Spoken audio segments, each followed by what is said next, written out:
이 전형에서 가장 크게 체크해야 할 사항으로 4가지를 꼽아보았습니다. 첫 번째로는 서울시립대의 교과 전형 경쟁률이 이전 2개년보다 훨씬 증가했다는 것입니다. 2020학년도에서의 교과 전형 평균 경쟁률은 12대 1, 2021학년도 평균 경쟁률은 10.9대 1이었습니다. 하지만 2022학년도에서의 교과 전형 평균 경쟁률은 16.3대 1로 과거 2개년의 데이터를 훨씬 상회하고 있습니다. 과연 그 이유가 무엇일까요? 가장 합리적으로 추론할 수 있는 요인은 바로 2022학년도부터 서울상위권 대학교의 교과 전형이 고교 추천제로 바뀌었다는 것입니다. 기존에는 학교장의 승인이 없이 지원할 수 있었지만 2022학년도부터는 학교별 쿼터제를 도입함에 따라 지원할 수 있다는 의미입니다. 모집 인원이 늘어나는 것도 아니고 수능 최저학력 기준도 자연계열의 경우 세계합 8등급 이내에서 7등급 이내로 바뀌었다는 점을 감안하면 이 두 가지가 경쟁률의 변화에 큰 영향을 준 것은 아닐 겁니다. 따라서 학교별 쿼터제를 주다 보니 학교에서 의무적으로 학생들에게 지원을 유도하는 게 아닐까 하는 생각을 하게 됩니다. 하지만 서울시립대를 교과 전형으로 지원하려는 학생들에게는 올해가 그리 달갑지는 않습니다. 그 이유가 바로 학교장 추천 인원의 확대입니다.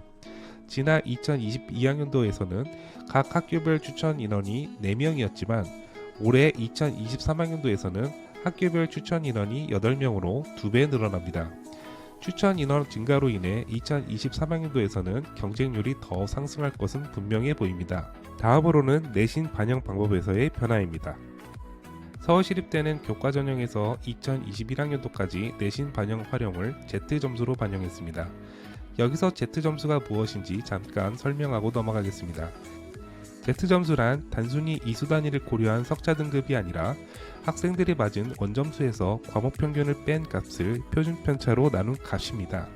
그렇다면 왜 Z점수를 반영했느냐는 것입니다.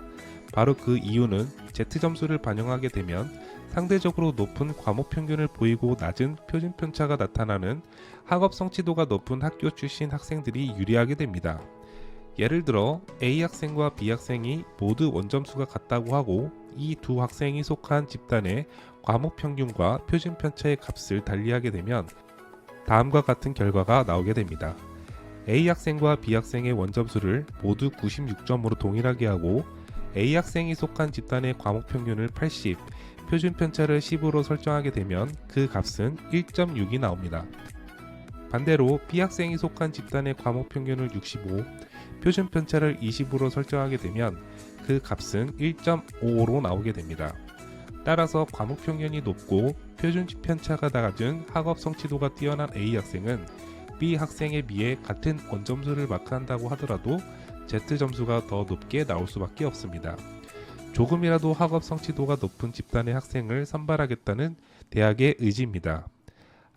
하지만 2020학년도 수시 교과 전형에서는 다른 학교들처럼 Z점수가 아닌 석차 등급을 반영하겠다고 했으니 등급은 높지만 원점수가 낮게 나와 불리한 비유형의 학생들이 많은 지원을 하게 될 수 있었다는 점이 경쟁률을 상승하게 한 요인이 될 수 있는 것입니다.